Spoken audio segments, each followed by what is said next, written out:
The X Zone Radio Show with Rob McConnell is largely an opinion talk show.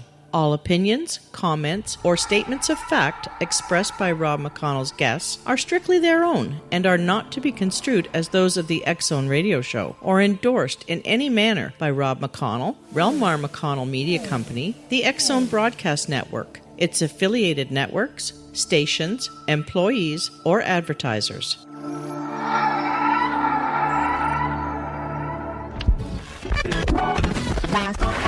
All Hit Radio.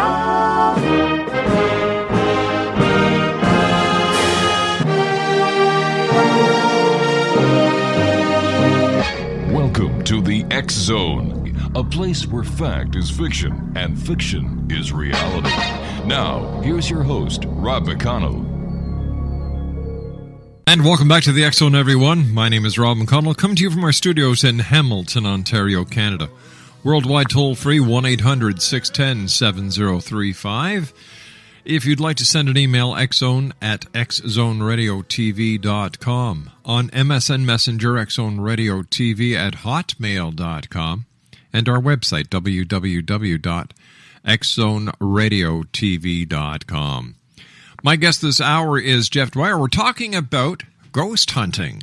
Jeff attended the East Bay campus of the California State University, the University of California at Berkeley, and the University of Southern California, earning a bachelor's degree, 2 masters of science degrees, and a PhD in the medical sciences. He has held positions at various medical schools as a professor, medical physiology, a research associate professor of anesthesiology, and a researcher in hyperbaric medicine. Now, these jobs took him west to Hawaii, east to North Carolina, south to Panama City, Florida, and back to Southern California. Now, moving away from research to academia in recent years, Jeff has had a variety of experiences in intensive care units, the rehabilitation centers and medical clinics in Southern California and San Francisco Bay Area hospitals. Numerous paranormal experiences in hospitals and other clinical settings intensified Jeff's interest in ghost and afterlife phenomena and prompted him to write his first book, Ghost Hunter's Guide to the San Francisco Bay Area. This was followed by his second book, Ghost Hunter's Guide to Los Angeles. Jeff's third book, delayed by Hurricane Katrina, is Ghost Hunter's Guide to New Orleans. It was released in September of 2007. That highly successful book was followed in June of 2008 with Ghost Hunter's Guide to Seattle, and in September of 2009, Ghost Hunter's Guide to California's Gold Rush Country. Joining me is Jeff Dwyer. And Jeff, welcome to the X Zone. Well, thank you very much. It's great to be with you, Rob. Son of a gun. All your credentials, academia, medical, and you believe in ghosts. Yes, and some people think that's quite strange, but my colleagues don't. In fact, I'm often asked what people I work with, what they think of me, and I have to tell them they're very interested in what I do, and they don't look at me askance as though I'm some crazy person. You know, my wife is a nurse, and she works in all branches of medicine. And I'll tell you, when we go to any function at the hospitals that she works at, I hear stories from nurses, doctors, orderlies, and visitors to hospitals about ghosts, apparitions, as well as communication with the other side. Oh, yes, it's actually quite common among people who work in healthcare fields because we work so closely with people who are near death and staying with families after death, to support them during the grieving process. And we're also with people who are chronically ill, who know that ultimately they're going to succumb to their illness. And so there's a lot of really in-depth conversations you have with these people. And hospitals are very haunted locations, too. It's tough to investigate them if you're a ghost hunter, of course, because of the privacy. Jeff, you and I have got to run to our commercial break. I've held back as long as I can, but we'll be back in 2 minutes. Jeff Dwyer is our special guest, www.jeffdwyer.com. Don't go away. This is going to be a great hour.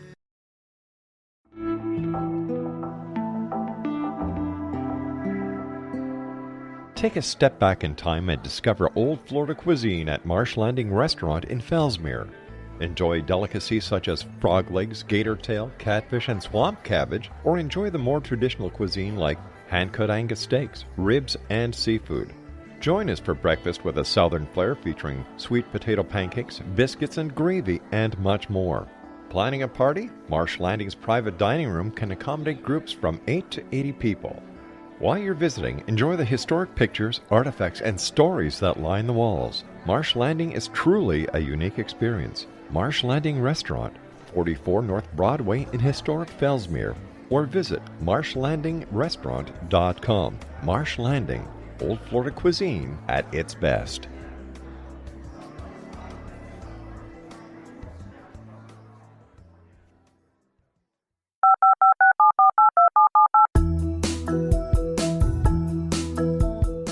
Did you know that when you're on the road with limited data or Wi-Fi, you can still listen to the X-Zone Radio Show with Rob McConnell, The Science of Magic with Gwilda Wiyaka, X-1, Dimension X, Space Patrol, and every minute of the X-Zone broadcast network by calling 213-401-0080, courtesy of Audio Now.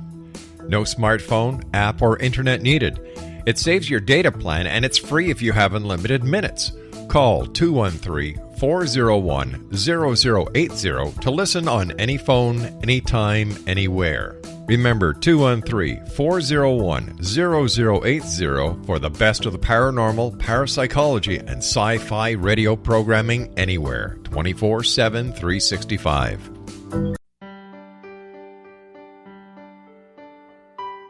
We all desire health, happiness, and fulfillment, but often get in our own way.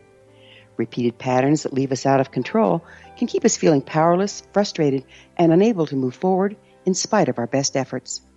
Unconscious patterning disconnects us from our gifts, often destroying the very thing we seek. But there is an answer. We can take charge of our destiny and heal the trauma of our history. Shamanism is an effective ancient modality that can reconnect us with our true selves, empower the creation of our dreams, and return us to health and balance. Cody Alexander is a certified shamanic practitioner and teacher with 11 years' experience.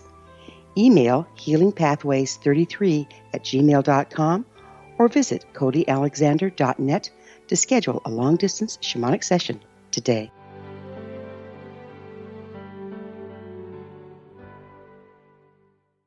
X-Zone Nation, Jeff Dwyer is our special guest. We're talking about ghost hunters this hour in the X-Zone.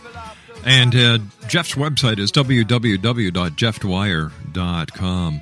Jeff, before we went to the break, we were talking about the stories that abound in hospitals. And, you know, people working in the hospital work so closely with people, not only those who are leaving the hospitals, but in many cases with the families of those who have passed away while in hospitals, and in other departments of the hospital where those who are very close to passing themselves, you know, there's a bond that forms between patients, nursing staff, as well as the doctors. Even though it's so hard, you know, you're not supposed to, but it inevitably happens. How do you go about investigating these with the privacy issues that you and I alluded to before the break? It's extremely difficult. In fact, most of the investigations that we hear about of hospitals are actually hospitals that are no longer functioning for patient care. They've either been taken over as administrative centers or they're closed up. And some of the paranormal shows we've seen on TV recently, groups have been to the hospital in Los Angeles, some insane asylums on the East Coast. Those are popular venues for ghost hunting. If you work inside of a hospital or have a legitimate reason to be there, you can keep your eyes and ears open, and you may see and hear some astounding things, even in a well-lit facility during daylight hours.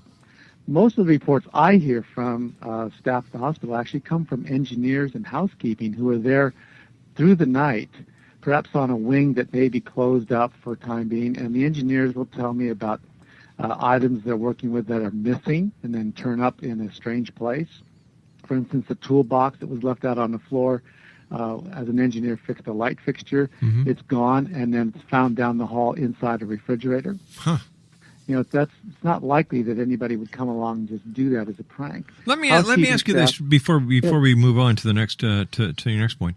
If spirits have no physical essence, if ghosts have no physical essence, Jeff, how can they move stuff? That's the real question that remains. In fact, I've been dealing with this issue a lot lately. People have asked me, what are ghosts made of? And we're pretty certain they're not made up of atoms, perhaps neutrinos, which are subatomic particles. But they may be some sort of psychic energy. And then the question remains, how can they move objects? Yeah. And I have no answer for that right now. I know people are researching that, but no one is coming up with a valid reason for it. How did you become a paranormal expert and the guy to go to on ghost hunting? Well, it was a long process. I did a lot of investigations for many, many years, keeping them pretty much to myself, and then I decided to start writing my books and also to posting information on my website. And I became the go-to guy because I'm one of the few people who was really trying to look into the nature of ghostly activity and to divide it up into the different parts of paranormal. We have ghosts, but we also have hauntings, which are environmental imprints created by living people. But because there's no known explanation for these, they're considered paranormal. I've also looked into poltergeists. And I posted all this information on my website and spoke about it at meetings and at book signings and television and radio. And I guess it has hit a number of soft spots with people, and they feel that I'm the person who has the information. And because of my research background, yes, I can dissect some of these things from a scientific perspective and then bring into it the non-scientific viewpoint as well. Not to mention, you're a very credible person. Well, thank you. We're People wonder how I can combine my science background with my belief in ghosts, and I don't think they're mutually exclusive. No. I think you can bring a science background to be a reasonable skeptic, but I've had so many experiences I can't explain that is, in fact, why I believe in the existence of ghosts. What has been the experience that you have had in the past, Jeff, that has just, to this very day, boggled your mind? Well, it actually occurred in broad daylight in the desert in Nevada, called the Black Rock Desert. I was on a long horseback ride, 120 miles, and was leaving camp early one morning and thought I saw two riders returning to camp, but I noticed they were dressed in buckskins, not the typical garb that people in our group were wearing. As I got closer, I could see they had long rifles across their lap, and nobody was carrying firearms in our group. And I could see the astounding detail of not only the riders but the horses, and then the images of these two riders simply vanished before my eyes. And I turned to look at my horse to see if he noticed, because he often reacted to other horses, and he looked like he was asleep. And as I turned around, I saw the riders heading off in another direction, and I watched them for about 30, 40 seconds, then they faded away again. But this is broad daylight, complete apparitions, not only of the riders but the horses, and in complete detail to the extent that they look completely lifelike. So it goes against the grain of most of the ghost reports that we hear about, of something showing up at 3 in the morning in a darkened space, and it's partial or it's very, very incomplete in terms of detail. It was complete opposite to that. Tell me, Jeff, while you were watching the horses, did you happen to notice if the horses were kicking up dust as they were galloping? It's interesting you should bring that up, because there was no dust. Wow. No, they weren't. And yet other horses in the group certainly did that. And that suggests to me that they had no physical component to them. How is it some people can actually see apparitions and other people can't? That's another good question. Some of us have a talent, just as some of us can play the piano, and some of others would have no hope of ever gaining that skill. I have an innate sensitivity to that, but I've worked on ways of increasing sensitivity to paranormal phenomenon, and I write about those methods in my book. So if people want to find out how to increase their sensitivity, they could pick up one of my books. In each book, I describe this technique. It has a lot to do with using a meditation technique simply to clear the mind of all the distractions, the mental distractions that go on constantly, and also to shield ourselves against external distractions, and then enable us to focus on the entity that we seek. It has a lot to do with that. And once you become skilled at this, you'd be surprised at what you hear and see and feel around you. Jeff, what do you believe is the biggest myth or the biggest misconception pertaining to ghosts? I think that's that ghosts are frightening and intend harm. People make a big mistake about that. Even some of the paranormal investigators that we see on some of the television shows, they'll encounter something that they're seeking, either a sound or an image, and scream and yell and run from the site. And I don't understand that behavior at all. Ghosts very often are simply trying to get our attention, and they may do that by touching, hitting, scratching even, moving objects, making sounds that are unexpected, somewhat frightening perhaps, but they're really trying to get our attention. They're not trying to hurt us, and I think people need to understand that. To your knowledge, Jeff, in all the research that you've done and communicating with other members of the paranormal community, have you ever heard of anyone being physically harmed by a ghost? Well, yeah, I have to say that I have. I mean, I have myself. But it's a mild degree of physical harm. I've been scratched and kicked and pushed and that sort of thing. But you feel it, and it doesn't hurt. I've seen video of people being struck by their camera bag, for instance. Yeah, it hurt a bit, but they weren't seriously injured. I've heard of that sort of thing. I have not heard of anyone having a serious injury, and I think any injuries that occur to that extent may have happened because a person might have run from a paranormal experience, turned and run in a darkened space and tripped over something, or went through a glass window, or hit wires suspended from a ceiling in an abandoned house. Occasionally you hear about that sort of thing. I think you can't blame the ghost for that. No, definitely not. Definitely not. But I haven't heard of people being pushed down the stairs and becoming a quadriplegic, or having a ghost grab the steering wheel of their car and causing an automobile accident or anything like that. Why is it some places remain haunted? Wouldn't these ghosts want to move on, or do they actually enjoy staying in haunted places and scaring the hell out of people?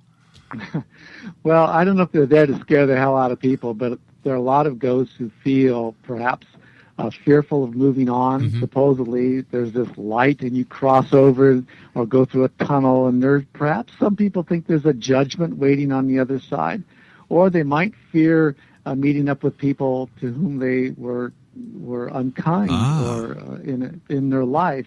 They might fear that, but I think for the most part they find that the place they're in as a ghost is comforting to them. They might have suffered a lot of emotional anguish during the transition from life to death, and they found a place that they feel comfortable, they feel protected, it's familiar, and they simply want to stay there.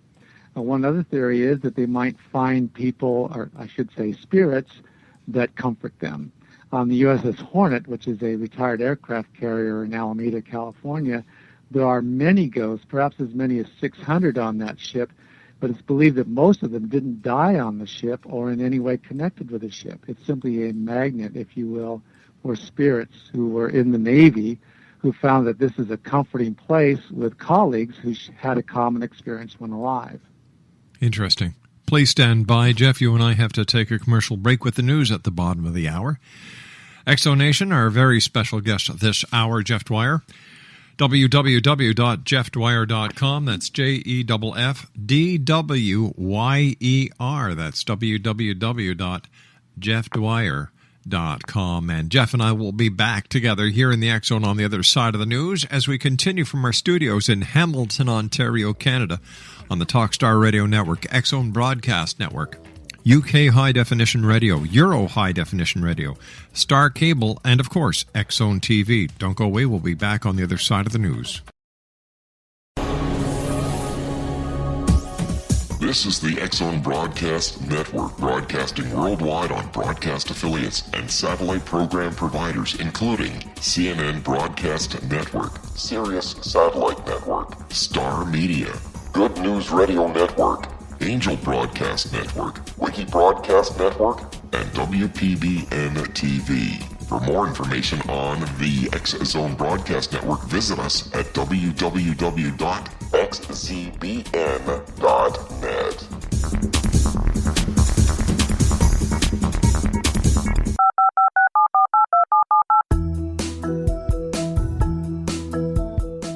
Did you know that when you're on the road with limited data or Wi-Fi, you can still listen to the X Zone Radio Show with Rob McConnell, The Science of Magic with Gwilda Wiyaka, X-1, Dimension X, Space Patrol, and every minute of the X Zone Broadcast Network by calling 213-401-0080, courtesy of Audio Now. No smartphone, app, or internet needed. It saves your data plan, and it's free if you have unlimited minutes. Call 213-401-0080 to listen on any phone, anytime, anywhere. Remember 213-401-0080 for the best of the paranormal, parapsychology, and sci-fi radio programming anywhere, 24/7, 365.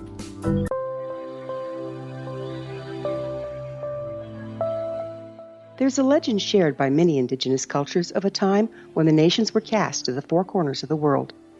Each nation was given a body of sacred knowledge that held a different portion of the truth to preserve. True reality could not be known until all the nations reunited, combining the information. If a single one was missing, the world could not be reborn and darkness would prevail. The Science of Magic Radio is dedicated to reuniting the sacred knowledge. With the understanding, none of us has all the answers, but together we can open new perceptions and possibilities. Through our combined vision, the world can be reborn into a place where darkness no longer prevails. Join me, Gwilda Wiyaka, and the Science of Magic daily on the X Zone Broadcast Network, xzbn.net, or visit us at thescienceofmagic.net.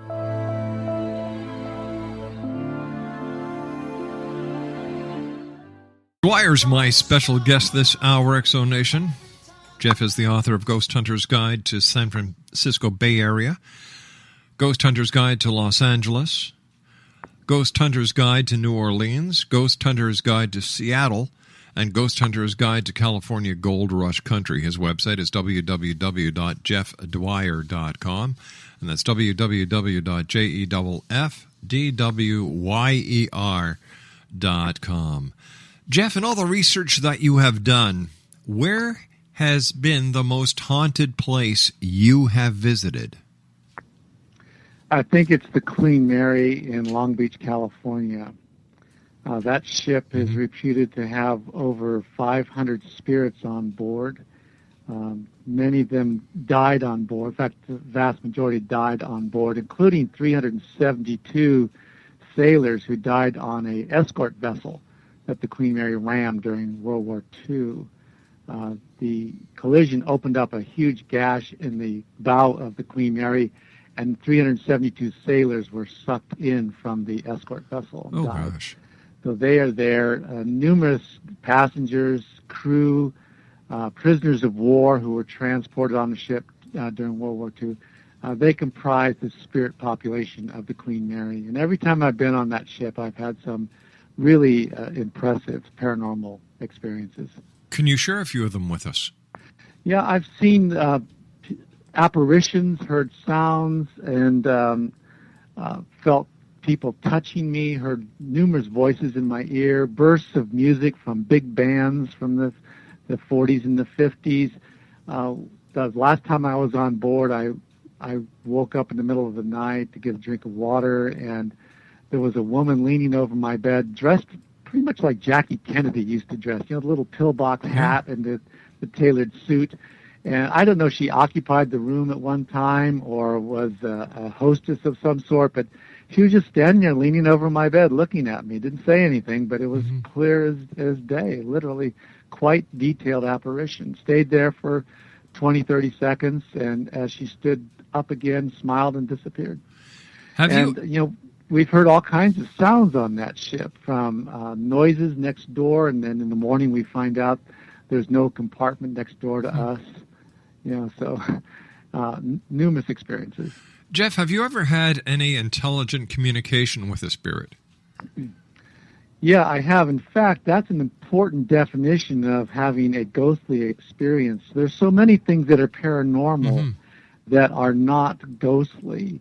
In order to say you've had a ghostly encounter, there has to be an intelligent interaction between the ghost and a witness or the environment.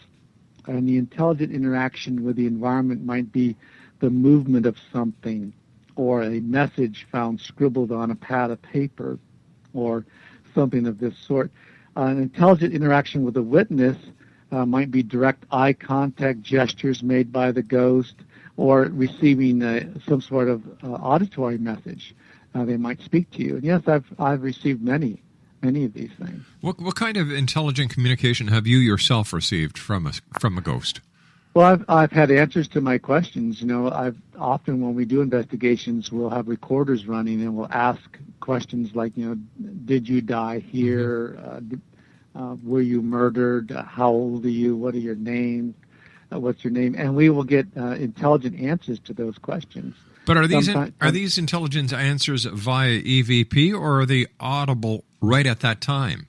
Well, in many cases, they only show up on the recorder. But in my experience with my sensitivities, I've heard them as well.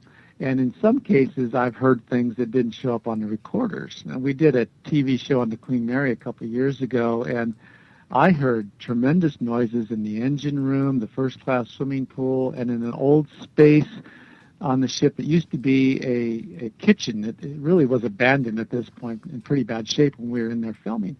And the audio recorders for the production company didn't pick up anything. Neither did my handheld recorder, but I heard tremendous sounds and people speaking and the sounds of a fight that took place in this abandoned kitchen, sounds of the watertight door slamming shut down in the engine room that killed a man in 1966.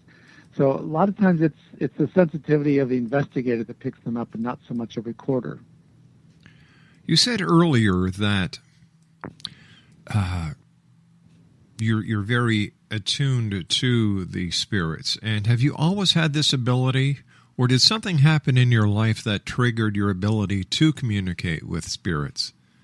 No, I didn't have any sort of epiphany or traumatic event that transformed me. When I was about 10 years old, living in an island community in Alameda, I noticed a man walking down the street past our home, looked like a sailor in an old-time outfit with a sea bag slung over his shoulder. And he turned to look at me and stared at me intently. And as I watched him, he simply faded away before my eyes. So I assumed he was a ghost from the old days when Alameda was a harbor for sailing vessels. And at that point on, from the age of about 10, I found that I had a sensitivity. My friends and I used to sneak into some of these abandoned Victorian mansions, and very often I would hear things and see things that my friends did not hear or see. And from that point on, I realized I had a sensitivity to these things. How do the spirits know that you have this sensitivity, Jeff? Well, I'm not sure that they really have recognized it in me, but there have been many instances when I've got the impression that the spirit was thankful to have someone to communicate with. I mean, I go into a place and I'll see things and hear things that others don't, but I'm not certain the spirits have suddenly recognized that they have someone in their midst they can communicate with. But I express my interest in them, and I often do that even if I'm not on a formal paranormal investigation. If I get a vibe in a place, whether it's a new structure or an old one, I'll simply say, I'm here and I'd be willing to communicate with you and you can talk to me, I understand you, and sort of urge them on. And often I'll get whispered messages in my ear or sound. Sometimes they'll say, please get out, or they'll be more forceful and they'll yell at me to get out because they don't want me in their space. But very often, I think they're happy to have someone to communicate with. Tell me, Jeff, are there ghosts that hang around graveyards? Because, you know, you see all these ghost tours. They love dragging their customers into graveyards. And if I was a ghost, and when I become a ghost, the last place I will want to hang around is a graveyard. Well, I think you have the right perspective on this. In fact, a lot of people who go out ghost hunting think that the graveyard in the middle of the night is the place to go. And serious paranormal investigators have the opposite opinion. graveyards are not the place to go, with possibly one exception, and that is that if the grave has been desecrated, damaged by some sort of environmental process, or if the body was put in the wrong grave, it's mismarked, there's a good chance there may be a spirit there trying to correct whatever has gone wrong with that grave. Now, there's a lot of paranormal activity in graveyards, however, these are environmental imprints created by living people. And these are imprints of emotions, and typically they are repetitive, intense emotions. And we often find them at the graves of children, because as you can imagine, if a child dies, a family will visit that grave several times over a period of decades, perhaps more than that, and pour out their emotions. And this leaves an imprint that sensitives can pick up. And also you can pick it up on audio recorders and sometimes as images in digital pictures. Mm-hmm. So you may not run into the ghost, the spirit of a dead person so often, but you can find these environmental imprints very readily in graveyards. So is there a place where people or paranormal investigators would look for spirits? Would a spirit or a ghost be more likely to be at the place of their passing? For example, if someone was in a tragic, fatal car accident, would their ghost be more likely to wander the area near the fatal accident compared to, let's say, their home or the funeral home where they were exposed and laid out for 3 days? It's far more likely that in the case of an accident, the ghost will go to its home or any other place it felt most comfortable. It's very rare for a ghost to remain at an accident site. The instances where that happens, it's usually a case where the ghost is totally confused by the transition from life to death and is fearful of moving. The ghost will not remain inside a damaged vehicle as it's hauled away to the junkyard, that sort of thing. But the ghost will go on to visit family members most often, and this is usually their home. Mm-hmm. In fact, many people I've met around the hospital tell me that their loved one may have passed away in the intensive care unit, but a couple days later, when the family's gathered at the home and talking about the deceased, everybody's hearing voices, hearing doors close, hearing footsteps that can't be explained, and getting the sense that that person, the deceased, is present in the house at that time. So the person has made the movement from the hospital bed to home, even if that home is some distance away. Is ghost hunting becoming a science, Jeff? A lot of people are trying to make it into a science, and I don't think they're succeeding very well. If you watch the paranormal shows on television, very often they pull out a lot of gadgets, and some of them very expensive. Infrared video, and they connect them up to computers and process the images, and sometimes have 2 or 3 vehicles loaded with very expensive gear, and it's done in the misguided notion that they're somehow making their investigations more scientific. I often write about this on my website, that being equipment heavy in one's investigations does not make the investigation scientific. And many people who pursue this line of investigation don't truly understand the scientific method. Now, in their defense, I'd have to say that I'm not certain you could apply the scientific method to paranormal investigation in many instances, because it's very difficult to have control groups and that sort of thing. Ghosts just don't show up whenever you want them to, and you can't transport them to a laboratory for investigation. So it may be very difficult or impossible to apply scientific methods to ghost hunting, but having a lot of equipment simply doesn't make it scientific. Now, there are people at Duke University and some other places that are investigating paranormal phenomena, such as remote viewing and precognition and things of this sort, and they're making some headway. But in terms of proving or disproving the existence of ghosts, people really aren't making any headway at all with all the equipment they have. Are the number of paranormal shows on TV, are they an asset or a hindrance when it comes to true paranormal research? That's a little difficult to answer because we have a mixed bag on television. Some of them, I think, are a hindrance. They are overly emotional, and as I mentioned earlier, we've seen some of these people who are seeking paranormal activity, running but away from it, finding it, turn around and scream and run and cry, and I think a lot of that is done for dramatic effect, and perhaps is not an honest response to what they've encountered. But some shows are pretty good. Now, if you're somebody who's interested in the technical approach to ghost hunting, things like Ghost Hunters International, and Ghost Adventures are pretty good with that. There's always some dramatic element interjected, and I think that's because it's tough to create a show week after week that shows something that is clearly paranormal. Especially in the world of reality, when you go out on an investigation, something doesn't always happen.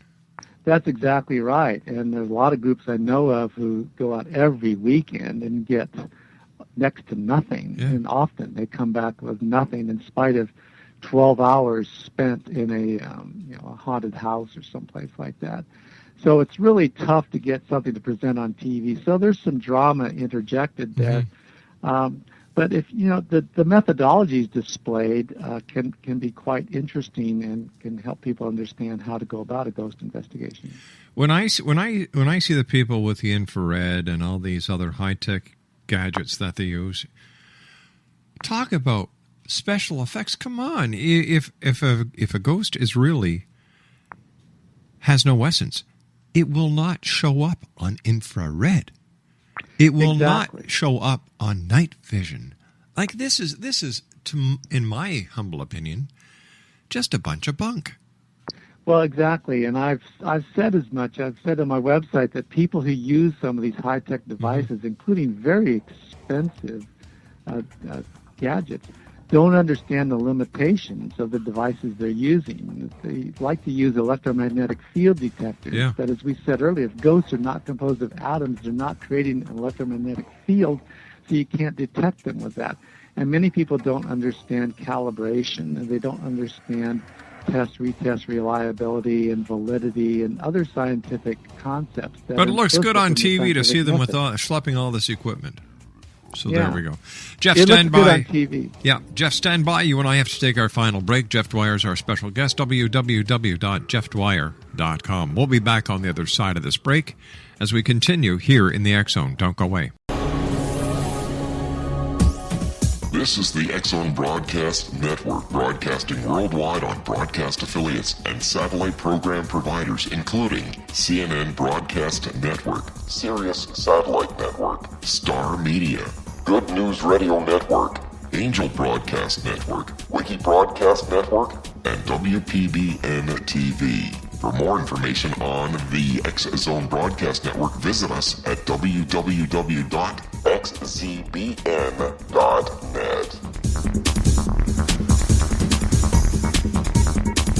19 Sergeant Central. 19 Sergeant, check. Officers on the scene. Hi, I'm Larry Lawson, host of Paranormal Stakeout. With over 36 years in law enforcement, I have learned a few things. The most important is the proper gathering and preservation of evidence is vital to putting the bad guy behind bars. It's no different in the world of paranormal investigation. Whether it's the search for the afterlife, cryptozoology, UFOs, and extraterrestrials, how we gather the evidence, preserve that evidence, and present it to a jury of our peers will make the ultimate difference in proving the existence of worlds and entities that are beyond our imagination. Join me, Larry Lawson, every week on Paranormal Stakeout when, along with my guests, we'll take a journey to prove with indisputable evidence what man has struggled to believe for centuries. Go to xzbn.net for the broadcast schedule and check me out at paranormalstakeout.com.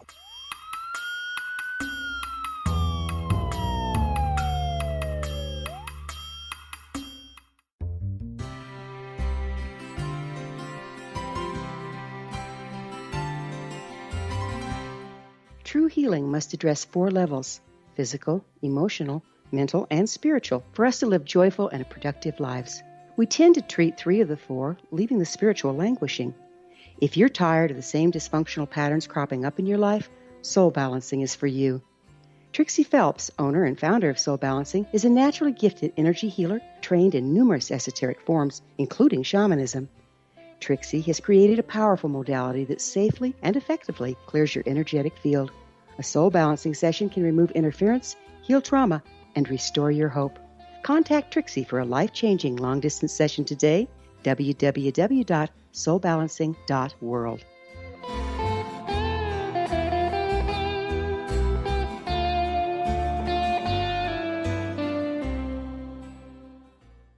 Jeff Dwyer is our special guest this hour, www.jeffdwyer.com. First of all, Jeff, great having you with us. Thank you very much for sharing your knowledge, your expertise, and for sharing some of the stories that you have with us. It's been a great hour. It's been a real pleasure for me, Rob. Before we go, Jeff, we started off talking about the ghosts in hospitals, and when it comes to those who are on their final days here in this realm, in this reality, do you hear stories about them interacting with those who have passed before them, as well as maybe some angelic visitations? It's an amazingly common report that I hear from people say that last night they were visited by their deceased mother or father or uncle or brother, sister, whoever. They had gone on before them even some years earlier. And when I hear this, it sort of sends chills down my spine because it's as if there's a preparation going on. And the coincidental experience is when I go in to see them in their room, I feel that there's something else in the room besides the patient and myself, as if the room has become crowded with spirits. And so having heard that from the patient, I get this impression that their time is short. And I have to say in the vast majority of cases that has turned out to be true. Do you find a difference in the patient as far as his outlook on life is concerned? Do the patients find an inner peace? Yes, in fact they do. Once they have this visitation, this spiritual visitation, it's amazing how calm and relaxed they look. And in fact, I often get the impression that they've actually had a turn for the better and they're actually getting better. And when people say they feel better, they saw their father last night and got some message that everything's going to be fine, the patient's looking comfortable in bed, and the next day you go back and they're gone. Jeff, what would you like to leave our listeners with tonight? We've got about a minute and a half. I'd like to say that you should keep your mind open to this. I know many people think that believers in the paranormal are in the minority, but a lot of recent polls show that we are actually, in the majority. 51% of Americans believe in ghosts, and in some communities it's as high as 72%. And so, believers outnumber the non-believers. But I would simply say keep your eyes and ears open, keep your mind open, and realize that humans have a spirit, and this spirit may endure and persist after bodily death. And that experience can be a very wonderful experience. Jeff, give our listeners your website one more time, please. My website is www.jeffdwyer.com, and my last name is Dwyer. I post new things on my website every Monday and Wednesday, so each week there's something more to read, and you can contact me through my website, and I'd love to hear about your experiences. Jeff, I want to thank you ever so much for joining us, and we look forward to chatting with you again closer to Halloween. How's that? That'll be great. I'll be in New Orleans for Halloween, and I could give you a report of ghostly activity down there post-Katrina. Jeff, thank you very much. Take care of yourself. Look forward to talking to you the next time. All right. Bye-bye, Rob. Bye-bye, sir.